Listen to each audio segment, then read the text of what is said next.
Hey guys, it's a really foggy morning here and I love that. It's gonna be perfect weather to get this garden cleaned up. Definitely fall feeling weather and the garden is looking like fall. I would say at least 50% of the green you see right now is okra, which we've had plenty of this year. We've got it freeze-dried, frozen, still in the fridge fresh to use.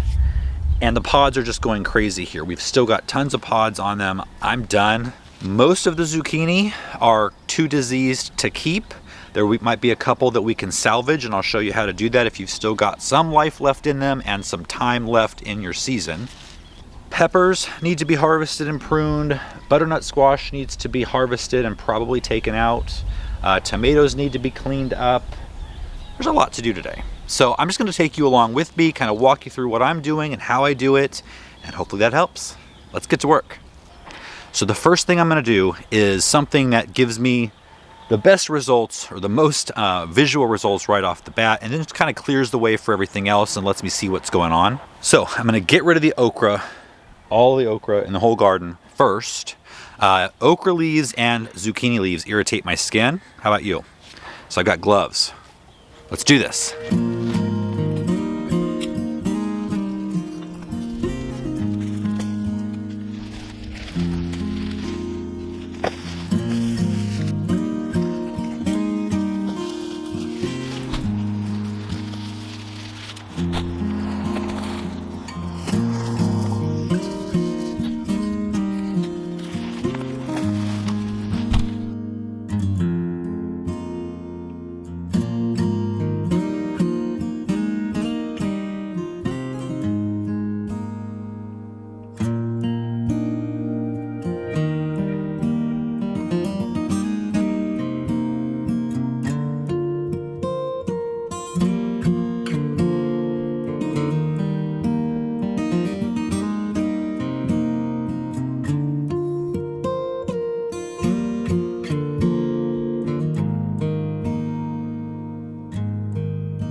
So this plant here is the one variety of okra that I really liked out of the three that I grew.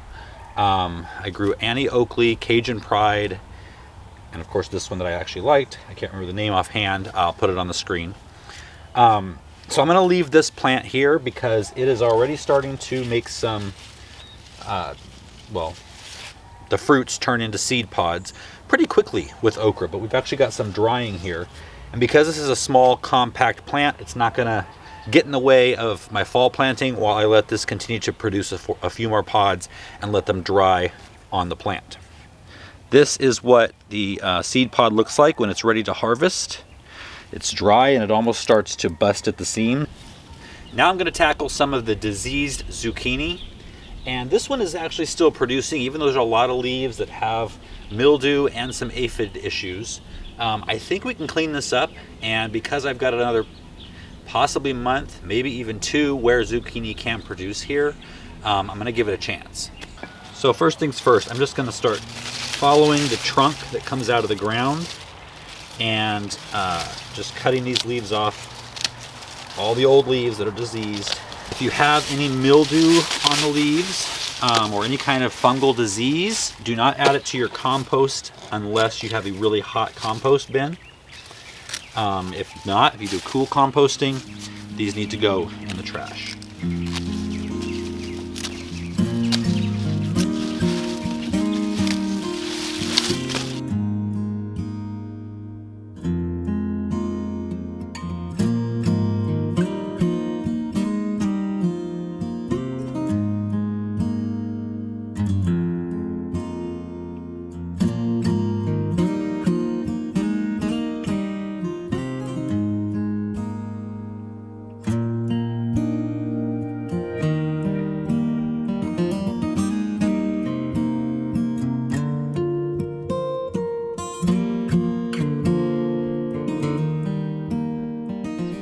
Now, as I've mentioned in other videos, this is not mildew on these leaves. That is just a marking that's common among a lot of squash and pumpkins.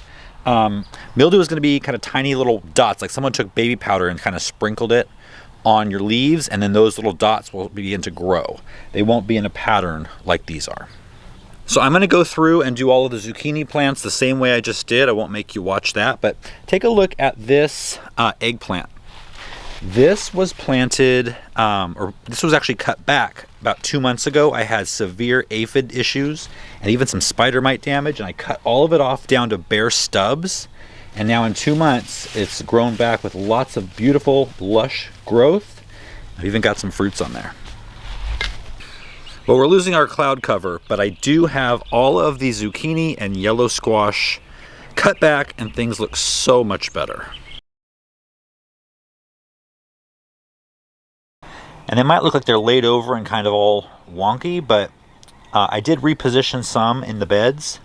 Once the sun comes out from behind the clouds and hits them, they're going to be fine. They're going to kind of perk back up and aim their leaves toward the sun and look normal again. All right, so now I'm going to get over here and do the hanging squash. We'll get rid of the cucumbers because they're really not producing anymore, and the butternut squash and the honey nut squash. First thing I'm going to do with the honey nut squash is to harvest it, and it looks like not being out here and really keeping an eye on things has taken its toll. Some of these fruits are completely split open.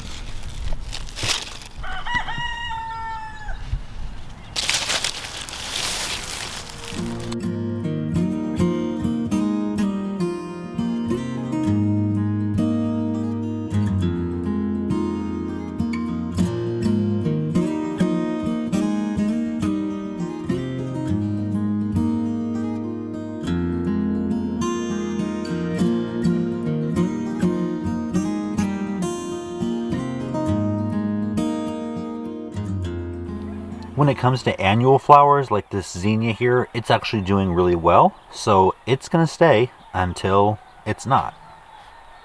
However, this alyssum is not at all in the same boat. So I'm going to tear it out. The great thing about alyssum is it's probably dropped hundreds, if not thousands, of seeds, and they will regrow here next year.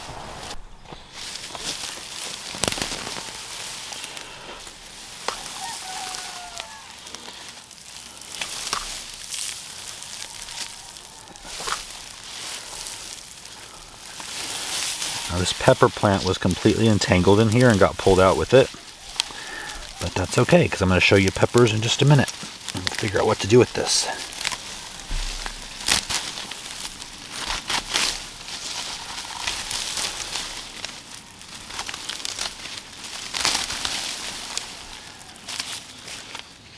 Also, when you're looking at what flowers to get rid of, like I said, these zinnias are doing really well, so they're going to stay.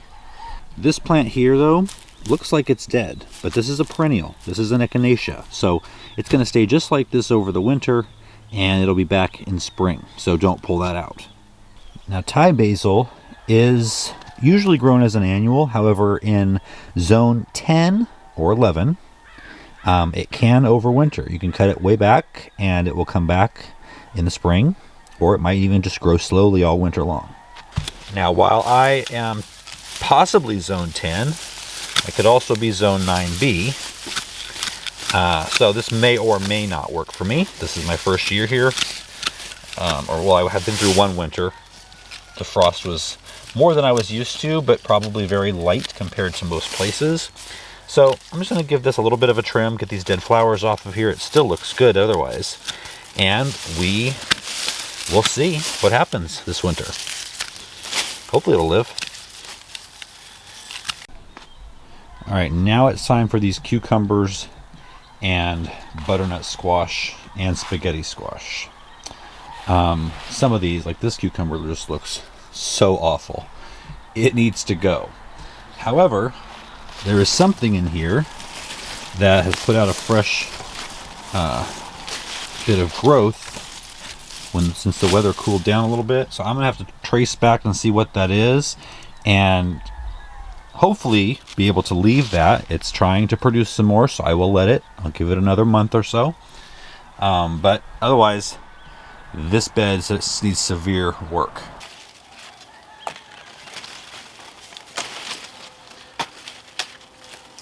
When you're dealing with a lot of powdery mildew like this, it's best to be really careful not to spread the spores around. So just cut it gently and immediately put it into the trash. You do not want to compost that unless you have an extremely hot compost bin.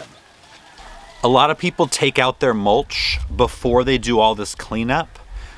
This straw, for example, I leave it because it's going to give protection as the spores are falling down, other things are landing on it, and then when it's all cleaned out, I can take out the straw, and then I'll be able to take out hopefully a lot of the spores with it, and then we'll work on amending the soil underneath, and I'll tell you what to do when we're done.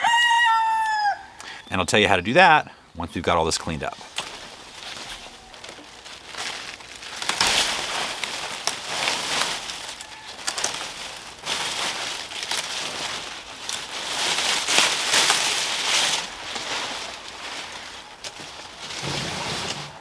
So we got one spaghetti squash here with a good ladybug on it. I'm leaving that attached to this vine. I might clean up the vine just a little bit better than it is right now. And then we've got several on this one that just kind of came alive in the last few weeks. We've got one fruit there, one there, and one there. And most of this vine here looks healthy. So I'm just going to clean this up a little bit and leave it for now and see if we can't get these couple of spaghetti squash to ripen up. Just so you know, butternut squash is ripe when it's hard. You can't make a dent in it with your thumbnail. It's ready to pick, and it has that nice peachy color.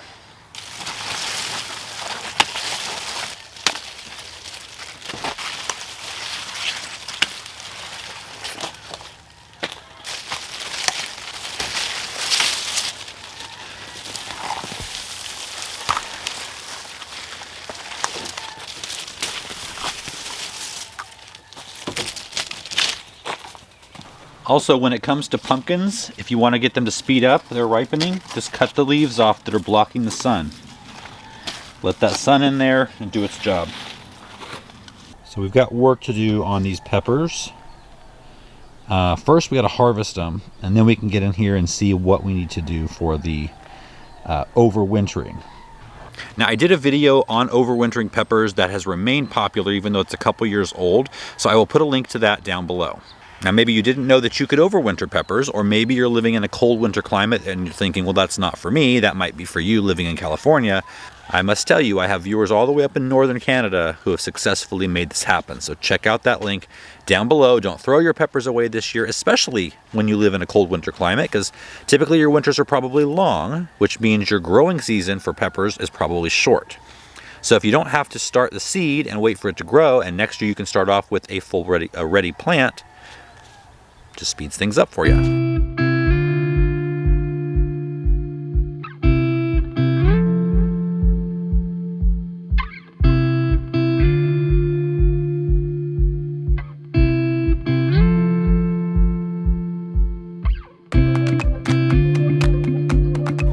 Not bad for probably the final harvest of the year. So in that video where I show you how to overwinter peppers, I go through everything step by step. Here, I'm just going to give you a quick overview of the pruning method, and it's not for the faint of heart. All right, so you see where this pepper comes up out of the ground and it makes a Y. You definitely, if you can, cut above that Y. Hopefully the Y is low down on the plant, which this case it is, less than 6 inches from the ground. Now, if we can get another Y, so right here we have like a 3-way Y, which is fine. And right here we have a 2-way. We're going to go up to the node above. So we want to keep this Y intact, or this joint here intact, and then move right up here. And you see there's a leaf node there. There's some kind of unhealthy leaves right now, but leaves will grow from there. So we're going to cut above that Y. So this cut is here, and all the growth will come from that point. Now, you see this other part of the same Y. The leaf node will be here where this branching starts to take place. So we're going to cut all that off. then right here where this branches into another Y, just chop right above that. All right, so on the same plant, we're gonna go up this leg here, and here's the Y, and then the joint above the Y is right here. So I'm gonna chop that, and the same right here.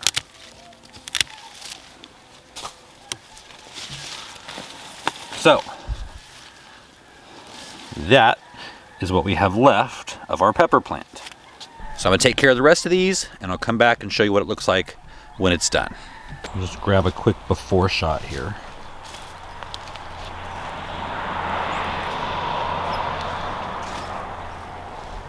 And here is the aftermath, maybe I should say. Now in a mild climate like mine, so if you're a zone 9, 10, and you still have a little bit of summerish weather left, or warm weather, these might even start putting on growth in the next week or two.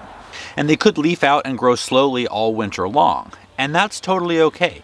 You can just kind of keep them shaped if you want to. You can forget them if you want to.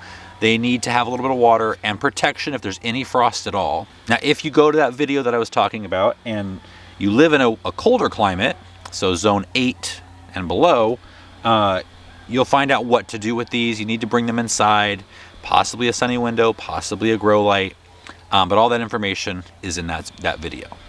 So let's move on.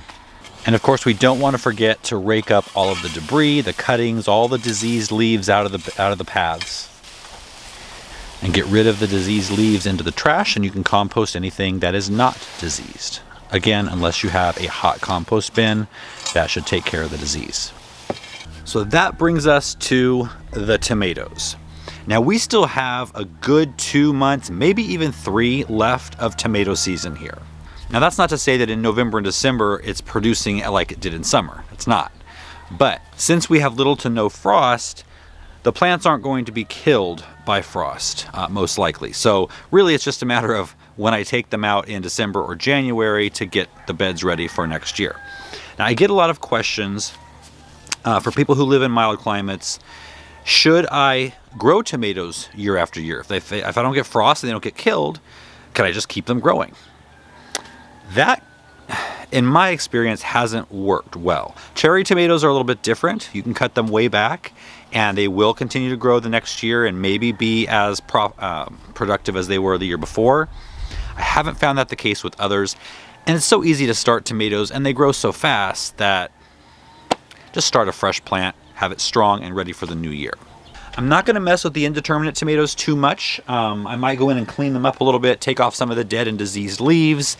I've been a little neglectful on their climbing, so I do need to kind of straighten some out that are kind of off their string and wandering. For the most part, I'm going to be tackling this large cherry tomato vine that's here.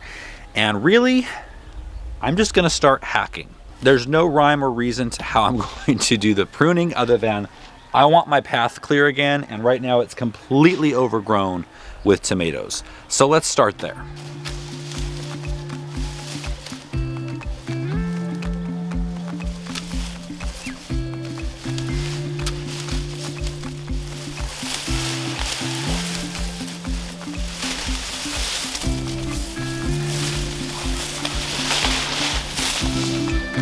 Now these plants aren't diseased at all, so they're going to go right into the compost pile.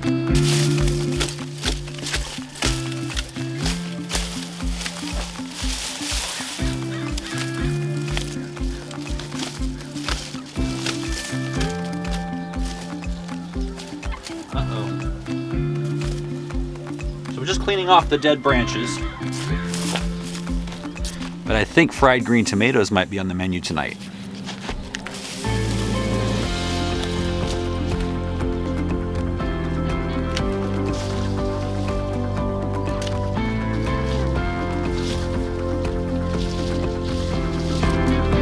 In the case of this plant here, I had actually a couple months ago accidentally snapped off the main stem growing up, and now I notice there is a new leader coming from the very bottom.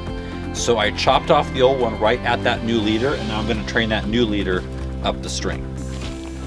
Now, like I said, if you are in a short season and your tomato season's over, perhaps, obviously don't bother. But if this happens in spring and you see that issue kind of going on, you can do the same thing then.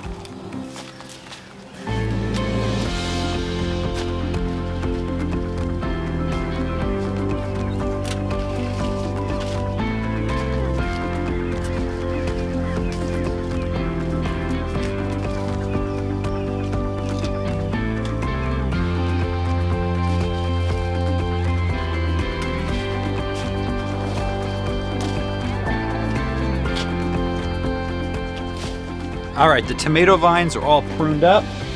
They don't look super good right now, but as long as we continue with similar weather, they should start to leaf out, start to flower again, and hopefully I'll be lowering these hooks soon. Again, this year they were planted super late. They started blooming right as the heat set in. So tomato year, not such a great one so far. We'll see what happens in the next 2 months. I think I can still get one more harvest out of the basil before I tear it out. We have quite a nice harvest. Got lots of green tomatoes that we'll be making use of for dinner tonight. But most importantly, I have a super clean garden that is ready for fall planting. Well, almost ready. I still need to remove the mulch, the straw mulch that's down there. I'm gonna give that a little bit longer because I still have a few things growing. And I think it would be good to do a video on either preparing your ground for winter dormancy, or if you're in a mild climate, preparing your ground for fall planting. So I think I'll do a video, maybe one combining the two, or maybe two separate. I'll have to think about that a little more.